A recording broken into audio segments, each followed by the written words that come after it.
Bukan hal yang mudah, saudara, keluar masuk Gaza. Blokade Israel dan juga militer Mesir menyulitkan akses keluar masuk Gaza.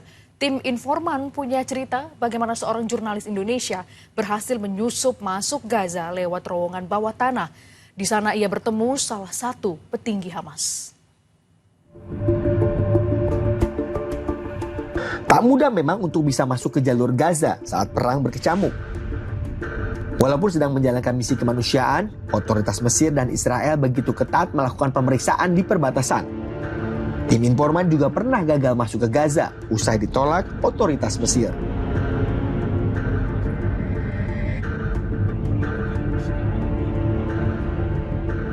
Sebenarnya bukan pada saat perang berlangsung saja, untuk masuk ke jalur Gaza memang tidak mudah. Tak banyak yang bisa berhasil masuk ke Gaza jika tak ada izin.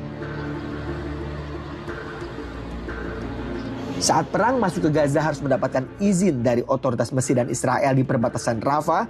Sementara jauh sebelum perang, izin diberikan oleh otoritas Palestina dan Mesir untuk masuk melalui Rafah. Jika tidak ada izin, kita hanya tertahan di perbatasan saja. Seperti aksi Global March to Gaza, di mana ada ribuan peserta lebih dari 50 negara jalan kaki sejauh 50 km dari Kairo menuju gerbang Rafah di perbatasan Mesir Gaza. Mereka juga tidak berhasil masuk ke Gaza karena tidak mendapatkan izin dari otoritas Mesir. Ada yang gagal, ada juga yang berhasil menyusup. Faisal Assegaf, seorang jurnalis Indonesia, punya cerita masuk ke Gaza, menyusup melalui terowongan bawah tanah yang menghubungkan Rafah Mesir dan Rafah Gaza untuk bertemu Mahmud Zahar, salah satu petinggi Hamas.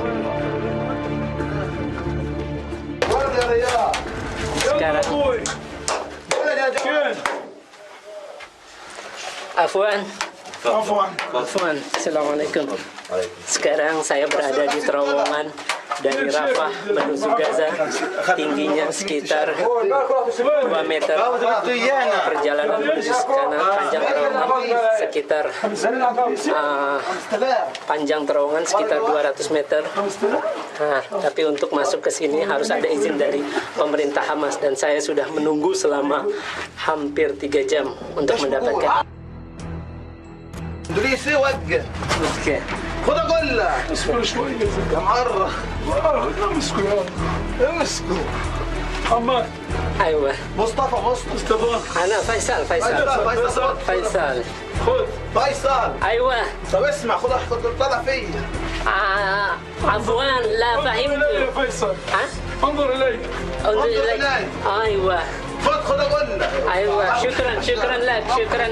syukran kasih. Sekarang saya berada di kediaman pendiri sekaligus pemimpin Hamas Mahmud Zahar di kota Gaza. Saya berada di kediamannya. Nice home.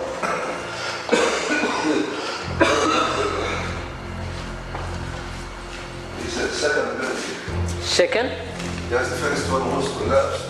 2003. Oh, 2003. Your first house where?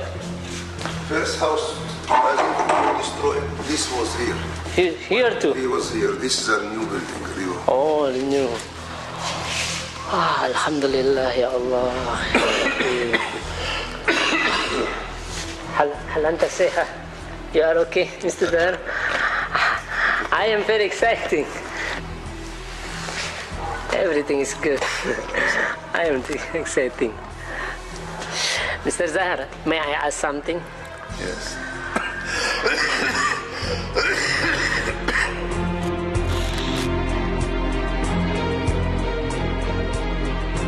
Dari Kairo itu saya mencari terminal umum waktu itu, lupa saya namanya, ada terminal untuk ke Gaza. Itu naiknya mobil omprengan. Isi kalau nggak salah, saya lupa sih isinya, tapi ada saya ceritain di buku saya Gaza Simbol Perlawanan dan Kehormatan. Perjalanan sekitar 5-6 jam lah, dipotong dengan makan siang itu di daerah Ismailia. Kemudian sampai di Rafah itu udah sore. Sampai di Rafah sore itu saya langsung ke imigrasi karena saya pengen buru-buru nyebrang ke Gaza, tapi mereka bilang nggak bisa. Apalagi ditanya juga, Anda undangan nggak untuk datang ke Gaza? Saya bilang emangnya ulang tahun butuh undangan? Karena tidak boleh. Waktu itu juga dengan saya kalau tidak salah seorang pengacara dari Argentina atau Uruguay, pokoknya negara Amerika Latin, dia juga tidak boleh diizinkan masuk. Akhirnya saya memutuskan tidur di sana, tidur di musola dekat sana. Di mana? Di Rafah kalau tidak salah, di situ saya kalau tidak salah ingat. Mesir. Iya, Rafah Mesir.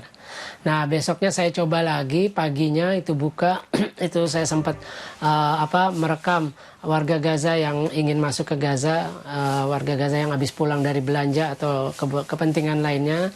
Kemudian saya akhirnya ada yang bisikin kalau mau nyebrang selipin uang $100 di paspor, tapi saya nggak mau.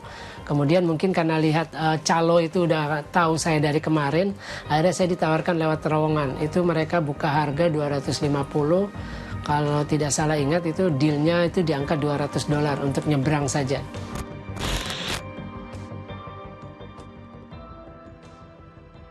Ya, kalau pengalaman saya sih jalur resmi itu agak susah ya, karena ini Gaza ini kan bukan wilayah sembarangan, dia diblokade oleh Israel sejak pertengahan Juni 2007. Nah, sedangkan Mesir kita tahu punya hubungan diplomatik dengan Israel, jadi tidak sembarangan lah mengizinkan orang asing masuk ke Gaza, apalagi sekarang sejak Rafah menjadi zona militer daerah Sinai itu sekitarnya. Nah, jadi ya memang tidak mudah. Akhirnya saya tidak bisa lewat jalur resmi. Akhirnya saya mengambil ada kesempatan calo menawarkan. Akhirnya saya masuk lewat terowongan. Nah, itu biaya tadi ya $200.